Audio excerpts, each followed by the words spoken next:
है आप सभी का फास्ट न्यूज इंडिया में। मैं आप सबके साथ नीतू सिंह। आइए नजर डालते हैं आज की तमाम बड़ी खबरों की तरफ। आत्मनिर्भर भारत का एक नया मिसाल। जी हां, यूपी के महाराजगंज जनपद के मधुकरपुर महादेवा गांव के मांगरिया टोला निवासी मोहम्मद नबी ने स्वर्गीय निर्मित बॉडी बिल्डिंग डिवाइस बनाकर आत्मनिर्भर भारत की एक नई मिसाल प्रस्तुत की है। साइकिल की रिम को लकड़ी के 2 डंडों में फिट कर अनोखी body building device, weight lifting device निर्मित कर देश के युवाओं के सामने एक नई मिसाल पेश की है एवं प्रधानमंत्री नरेंद्र मोदी के आत्मनिर्भर भारत की योजना को चरितार्थ किया है। देखिए भैया फरंदा से धीरेन्द्र कुमार मिश्रा की रिपोर्ट।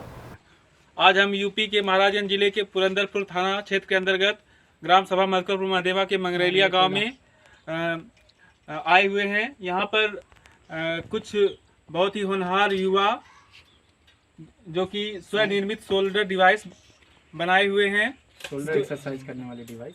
ऐसा एक्सरसाइज अगर खरीदा जाए तो वो लाखों रुपए की पड़ेगी, लेकिन ये गांव के होनहार युवा जो कि आत्मनिर्भर बनने के लिए इस डिवाइस का उपयोग कर रहे हैं। आप देख सकते हैं। आपका नाम क्या है? नबी मोहम्मद। इनका नाम नजीर मोहम्मद है। नबी मोहम्मद है। इस डिवाइस को डेवलप करके एक्सरसाइज का अपना खुद का सिस्टम विकसित किया हुआ है और जो कि काफ़ी कारगर है। और ये शोल्डर डेवलपिंग डिवाइस जो कि काफ़ी अच्छा वर्क कर रहा है। आप देख सकते हैं। आप करके दिखाइए इसको। बताइए। देखिए इस तरह से यह जो शोल्डर डेवलपिंग डिवाइस है, किस तरह साइकिल के रिम से तार द्वारा वेट को हैंग करके बनाया गया है, जो कि काफ़ी अच्छा है। तो इस तरह से आप लोग देख सकते हैं कि इस तरह से नबी मोहम्मद जी ने एक्सरसाइज करके इस तरह एक्सरसाइज करके देख रहे हैं। तब इससे बैग निकलेगा और कैसे कर रहे हैं इसका तरीका भी देख लीजिए आप लोग। देखिए नबी मोहम्मद जी ने यह दिखा रहे हैं कि कैसे जो 6 बैग हम सब मंगरैया गांव के इस पूरे सिस्टम को प्रेरित करने वाले इन बच्चों के स्टैंड सीन को, बच्चों के शीर्षासन को और तरह तरह के आसनों को प्रेरित करने वाले और यह स्वनिर्मित और इस गांव को आत्मनिर्भर बनाने वाले बलराम गौर जी से बात। जी, मैं देख रहा हूं कि हमारे माननीय प्रधानमंत्री जी बार बार कह रहे हैं कि अगर इंडिया फिट होगा तो हम पूरी तरीके से हिट होंगे, या शरीर होगा फिट तो दिमाग होगा हिट। जो माननीय हमारे प्रधानमंत्री श्री नरेंद्र मोदी जी हैं, वो इस पे स्वास्थ्य विभाग पे काफ़ी काम कर रहे हैं, युवाओं को आत्मनिर्भर बनाने की बात करते हैं। तो मैं छोटे से ग्राम पंचायत मधुकरपुर महादेवा टोला मंगरैया का निवासी हूँ। मैं इन युवाओं को सुबह में 5 बजे जगाता हूँ। हमारे यहाँ नज़दीक में रेलवे स्टेशन है, यहाँ पे पूरी खुली जगह है, संसाधन नहीं है, फिर भी हम इनको अपने जज्बे के साथ बिना संसाधन के खुद आत्मनिर्भर भारत के तहत अलग अलग योगासन, शीर्षासन, हाथ पे चलना, स्टंट करना, लाठी डंडे चलाना, सेल्फ डिफेंस करना और ये सारी चीज़ों को के साथ साथ बच्चों को पढ़ाई को कि आगे चल के हमारे देश की कैसे रक्षा की जा सकती है, इनके आगे चल के भविष्य में किस तरीके से आर्मी को ज्वाइन कर सकते हैं, पुलिस में ज्वाइन कर सकते हैं, सिविल सर्विसेज में जा सकते हैं। तो मैं अलग अलग टॉपिक पे अलग अलग चीज़ों को मैं इनको समय समय पर बताता रहता हूँ और ये इनकी प्रक्रिया डेली कुछ ना कुछ चलती रहती है। इनकी ट्रेनिंग डेली चलती रहती है। ये सभी लगभग गरीब परिवार से हैं। हमारे गांव में खेल का मैदान वैसा नहीं है, फिर हम अपने घर पर या रेलवे स्टेशन पर इस तरीके के छोटे छोटे स्टंट को सीखते हैं, जो बहुत बखूबी सीखा जाता है। इनको खान पान, रहने और उठने बैठने, पढ़ने की सारी चीज़ें लगभग बताई जाती हैं कि किस। विधायक राज्य मंत्री सुरेश पासी के प्रयास बन सका रोड। जी हां, अमेठी जनपद के वारिसगंज के जामों को जाने वाली मार्ग की खबर फास्ट न्यूज इंडिया ने प्राथमिकता से चलाया था, जिसे राज्य मंत्री सुरेश पासी ने संज्ञान में लेकर उसकी रिपेयरिंग कार्य चालू करवा दिया है, जिससे आम जनता को आवागमन में सुरक्षित हो सके।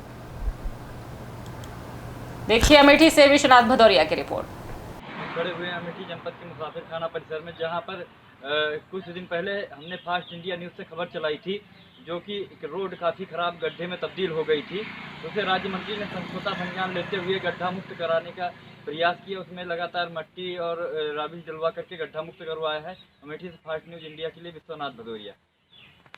खैरथल में जागरूकता रैली निकाली गई। जी हां, राजस्थान के अलवर जिले के थाना अंतर्गत खैरथल में नगर पालिका क्षेत्र द्वारा कोरोना जैसी बीमारी से कैसे बचा जाए, लोगों को जागरूक करने के लिए जागरूकता रैली निकाली गई। बताया गया कि बिना मास्क के एंट्री नहीं करने दी जाएगी। अगर कोई बिना मास्क एंट्री करता है तो नगरपालिका द्वारा 200 का जुर्माना वसूला जाएगा। नगरपालिका विकास अधिकारी ने बताया कि यह अभियान पूरे राजस्थान में चलाया जा रहा है। पूरे कस्बे में रैली निकालकर जागरूकता की गई। इससे लोग इस बीमारी से बच सकेंगे और जागरूक रह सकेंगे। देखिए खैरथल से बबलू मेहता की रिपोर्ट। सर, आज आपने ये रैली निकाली है, किस उसके उद्देश्य से निकाली है? नमस्कार। राज्य सरकार के निर्देश पे आगामी 1 माह तक सभी शहरी निकायों में कोविड जागरूकता रैली का प्रारंभ किया गया है। इसमें हर सरकारी कार्यालय के बाहर एक बैनर स्टिकर लगाए जाएंगे, इसमें नो मास्क नो एंट्री। इसके तहत शहर में अधिकांश लोगों को फ्री में मास्क भी वितरण किए जाएंगे। इसके पश्चात भी कोई बिना मास्क के घूमता पाया जाता है तो उनके खिलाफ जुर्माना किया जाएगा। इसका उद्देश्य कोविड के लिए जागरूकता लाना लोगों में। इससे लोगों में जागरूकता आएगी? बिल्कुल, इससे जागरूकता आएगी। हमारा प्रयास है आगे इसमें स्काउट, विद्यालय के बच्चे, हर लोगों को भी, व्यापार मंडल, सबका सहयोग लिया जाएगा इसमें। अगर कोई बिगर मास्क आता है तो उसके खिलाफ कोई कार्रवाई? बिल्कुल, इसके खिलाफ 200 रुपये की जुर्माना कार्रवाई की जाएगी। अगर किसी दुकानदार बिना मास्क वाले को सामान बेचता है उसके खिलाफ 500 रुपये की जुर्माना कार्रवाई की जाएगी। फिर भी नहीं करता उसकी दुकान को सीज किया जा सकता है। Okay sir.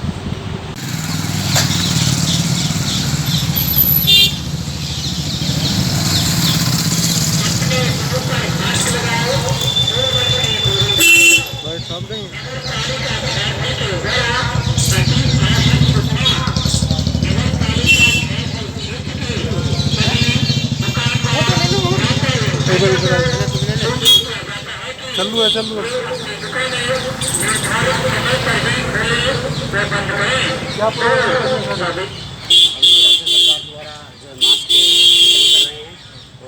जागरूक कर रहे हैं लोगों को कि मास्क लगा करके आने के लिए। बिना मास्क के आप अंदर नहीं करने चाहिए और नहीं मानेंगे तो 500 रुपये जुर्माना लगाएंगे। अभियान चलाया जा रहा है। ये अभियान चलाया जा रहा है पूरे राजस्थान सरकार, पूरे राजस्थान में चलाया जा रहा है। No mask no entry. No mask no entry. बहुत अच्छा है, बहुत व्यवस्था करती है आपको।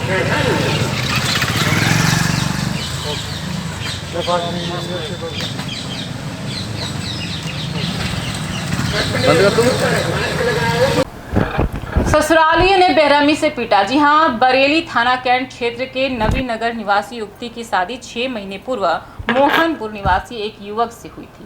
पीड़िता ने बताया शादी के 1 महीने बाद से ही उसके ससुराल वालों ने यातनाएं देनी शुरू कर दी। पीड़ित ने बताया उसके सर पर पिता का साया नहीं है, वो घर से बहुत गरीब है और ससुराल वाले आए दिन बेरहमी से उसे मारते हैं। पीड़िता ने बताया कि 3 दिन पहले उसके पति और ससुराल वालों ने उसे बेरहमी से मारा। जब पीड़िता ने इसकी शिकायत अपने मायके वालों से की तो क्या बोले, अपनी बेटी से मिलने आए तो उनके परिवार वालों की चारपाई पर बैठने नहीं दिया। सुनीता ने आगे बताया कि उसका जेठ उस पर गलत नज़र रखता है। पीड़िता की मां और मामी जब उसको देखने आए तो ससुरालियों ने उन्हें कमरे में बंद कर दिया। किसी तरह से डायल 112 को सूचना दी गई तो उन्हें घर के बाहर निकाला गया। इसकी शिकायत थाना कैंट के नकटिया चौकी पर लिखित तहरीर देकर की गई। पीड़िता का कहना है कि उसकी जान को खतरा है। देखते हैं अब पीड़िता को इंसाफ कहां तक मिलता है। देखिए बरेली से शाहबाज बेग की रिपोर्ट। क्या नाम है आपका? सीमा। जी सीमा। सीमा, क्या बात हुई तुम्हारे साथ? कैसी घटना घटी है? मारा किसने मारा है तुम्हें? मेरे पति ने, सास ने, जेठ ने, देवर ने। क्यों मारा है? दहेज के पीछे मारते हैं। मेरे सिर में बहुत ज़्यादा चोटें हैं, पीठ में, हाथ पैरों में गुम चोटें हैं। क्या कहते हैं दहेज के लिए? कहते हैं दहेज लेके आओ, तेरा भैया आर्मी में है, दिया क्या है? 2 लाख में दे चुके हैं। शादी कितने दिन पहले हुई थी? 6 महीने है गए, शुभरात की चांद में हुई थी। किसने मारा है तुम्हें? सास ने, सास ने और उनने पति ने। क्या नाम है सास का? अनोखी। और किसने मारा है? और पति ने और जेठ ने, शबलू ने। नाम बताओ जिसने मारा उनका। शबलू ने। तो तुम यहाँ नकटिया चौकी शिकायत करने आई हो? वो लोग जैसे मुझे लेकरने नहीं दे रहे थे। परसों मारा था। मेरी मम्मी और मेरी अम्मी दोनों आके मुझे लेकर के लेके गई हैं। आज चौकी लेके आई हैं। तुमने किसी पुलिस को फोन करा था? क्या करा था? मेरी मम्मी ने फ़ोन करके बुला के मुझे लेकर था। वो लोग घर से नहीं निकलने फोन करा था? 100 नंबर पे करा था क्या? 112 नंबर। 112 नंबर पे फोन करा था। चौकी पुलिस लेके आई आपको? घर में बंद कर रखा था? और दवाइयाँ खिला के गोलियाँ, पूरे घर का काम करवाना, खाना न देना। और किसी से कोई शिकायत है? हाँ, मेरा जेठ कहता है एक दिन सास जो था घर से बाहर चली गई थी, वैसे साथ में लेके जाए, अब घर पे छोड़ के जाती है। तो वो कह रहा था तुम कहती हो मेरे आदमी से जैसे कि कुछ भी ना होगा, आज घर पे कोई नहीं है, तुम मुझसे करवा लो। मैंने कि कैसी बात कर रहे हो तुम, पागल पागल सब कहेंगे, आज तुम ऐसी बात कर रहे हो। तो कह रहा तुम ही तो कहो। मैंने कि मैंने तुझसे कब बोला? तो मैंने अपनी जेठानी को बुलाया तो मेरी जेठानी ने उसे डांटा, तो वो मुझसे गंदी गंदी जुबान चला रहा था। और मैंने अपनी पति से बोला तो कहीं वो पागल है, वो जैसे उसमें मर्द भारी कोई बात ना है, पागल है तो वो तो बच्चा हैगा। उन्हें किस चीज़ से मारा? मुझे उससे मशीन के तारों से रुपट्टे की फांसी दे दे के मार रहे थे, डंडों से मार रहे थे। और मेरी सास ने मुझे बहुत मारा और ये सारी चोट हैंगी, ये सिर में बहुत चोट है, मैं लेट भी नहीं पा रही हूँ। और पूरे बदन में है, इधर पीठ पे है और इधर पैर पे है।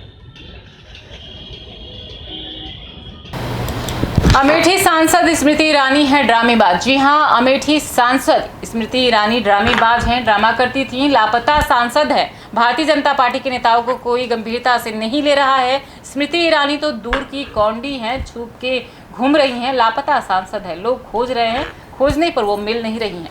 देखिए गौरीगंज से अंजनी मिश्रा की रिपोर्ट। अमेठी में कि वो ड्रामेबाज हैं, ड्रामा करती थी, ड्रामा में वो काम करती थी जी। तो भारतीय जनता पार्टी के नेताओं को गंभीरता नहीं ले रहा है। तो स्मृति ईरानी तो बहुत दूर की कौड़ी हैं, छुप के घूम रही हैं, लापता सांसद है, अमेठी के लोग खोज रहे हैं, खोजने पे मिल नहीं रही हैं।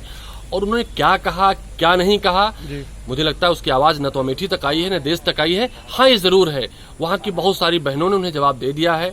उन्हें जो पसंद था उनको भेंट कर दिया है कि प्रधानमंत्री जी मुख्यमंत्री तक चीजें पहुंचा देंगी। तो जिसकी जैसी भावना होती है, ये समाज उसको ऐसा जवाब दे देता है। तो आज ईरानी जी को जवाब मिला है, समय पे उन्हें फिर जवाब मिलेगा। ये थे अभी के कुछ खास खबरों के लिए आप लगातार बने रहिए हमारी फास्ट न्यूज इंडिया के साथ। तब तक के लिए मुझे दीजिए इजाजत। धन्यवाद।